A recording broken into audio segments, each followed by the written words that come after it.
আজ শয়তান ছাড়া পেয়েছে। জানা গেছে, শয়তান ছাড়া পাওয়ার পর যাওয়ার আগে যাদের কাছে দায়িত্ব বুঝিয়ে দিয়ে গেছেন তাদের কাছ থেকে দায়িত্ব তুলে নিচ্ছেন। এদিকে শয়তান ফিরে আসার পরেও শয়তানের রেখে যাওয়া দায়িত্ব ব্যবসায়ীরা শয়তানের কাছে ফিরিয়ে দিতে অস্বীকার করেন।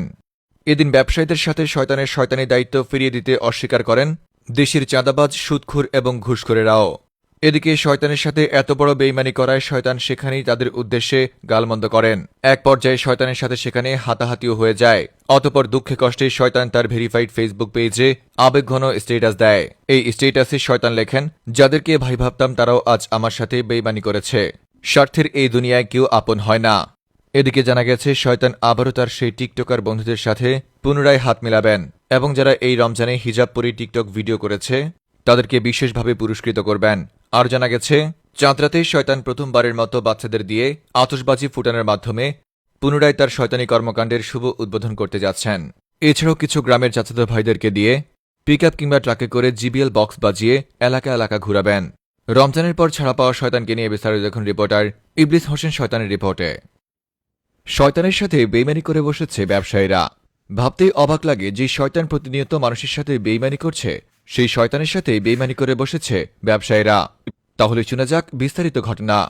আজ রাতে শয়তান ছাড়া পেয়েছে। ছাড়া পাওয়ার পর শয়তান বন্দী হওয়ার আগে যাদের কাছে তার দায়িত্ব বুঝিয়ে দিয়ে গেছেন, ছাড়া পাওয়ার পর শয়তান তাদের কাছে গিয়ে একে একে দায়িত্ব বুঝে নিচ্ছেন। Hijabi TikToker, hijabi content creator, দ্রুত খতম তারাবি পড়ানো হুজুর কিংবা ৮ টাকা তারাবি পড়ে যারা ডাব চুরি করতে যেত, সবার কাছ থেকে শয়তান এক এক করে দায়িত্ব বুঝে নিয়েছেন। কিন্তু যখনই শয়তান ব্যবসায়ীদের কাছে তার দায়িত্ব বুঝে নিতে গেল, তখনই ঘটে যায় এক চমকপ্রদ ঘটনা।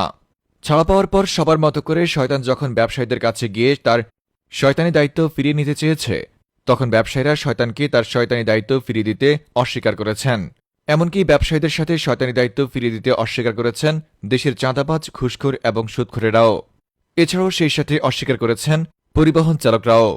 ব্যবসায়ী, সুদখোর, ঘুষখোর এবং পরিবহন চালকরা যখন শয়তানের সাথে এত বড় বেইমানি করে বসেছে, তখন শয়তান রেগেমেগে তাদের উদ্দেশ্যে গালমন্দ করা শুরু করে। এক পর্যায়ে শয়তানের সাথে ব্যবসায়ী, চাঁদাবাজ, ঘুষখোর এবং পরিবহন চালকদের সাথে লেগে যায় হাতাহাতি। হাতাহাতির এক পর্যায়ে ব্যবসায়ী, পরিবহন শ্রমিক এবং সুদখোর চাঁদাবাজরা শয়তানকে ধরে উদম কেলিয়ে দেয়। অতঃপর শয়তান দুঃখে কষ্টে তার ভেরিফাইড ফেসবুক পেজে একটা আবেগঘন স্ট্যাটাস দেয়, যেখানে শয়তান লেখে, যাদেরকে ভাই ভাবতাম তারাও আজ আমার সাথে বেইমানি করেছে। স্বার্থের এই দুনিয়ায় কোনো মানুষ কারো আপন হয় না, আর সেই জায়গায় আমি তো শয়তান। এদিকে এক গোপন সংবাদের মাধ্যমে উঠে এসেছে, আজ রাতে নাকি শয়তান এই রমজানে যারা বেস্ট শয়তানি কাজ করেছে তাদেরকে মেরিল বেস্ট শয়তানি পুরস্কার প্রদান করবেন। এই পুরস্কারে অংশগ্রহণ করতে পারবে তারা যারা রমজানে হিজাব পরে টিকটক ভিডিও করেছে এবং যারা ৮ রাকাত তারাবি পড়ে মানুষের ডাব চুরি, নারকেল চুরি সহ এলাকায় চুরি ছোচামি করেছে।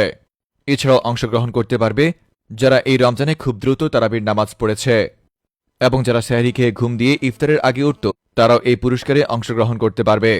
এছাড়াও এমন মোট ১০০টি ক্যাটাগরিতে শয়তান তার মেরিল বেস্ট শয়তানি পুরস্কার প্রদান করবেন। আপনার কোন বন্ধু এই মেরিল বেস্ট শয়তানি পুরস্কার পাওয়ার যোগ্য, তাকে অবশ্যই এই ভিডিওর নিচে মেনশন করুন। আশা করি শয়তান নিজে এসে তাকে এখানে পুরস্কার প্রদান করবেন। এছাড়াও শয়তান তার পুনরায় শয়তানি কর্মকাণ্ড শুরু করার আগে আজ রাতে বাচ্চাদের দিয়ে আতশবাজি এবং বোম ফুটাবেন এবং চাঁদরা থেকে ঈদের ৩ দিন পর্যন্ত এলাকার চাচাতো ভাইদেরকে পিকআপ কিংবা ট্রাক ভাড়া করে জিবিএল বক্স বাজিয়ে এলাকায় এলাকায় গান বাজাবেন।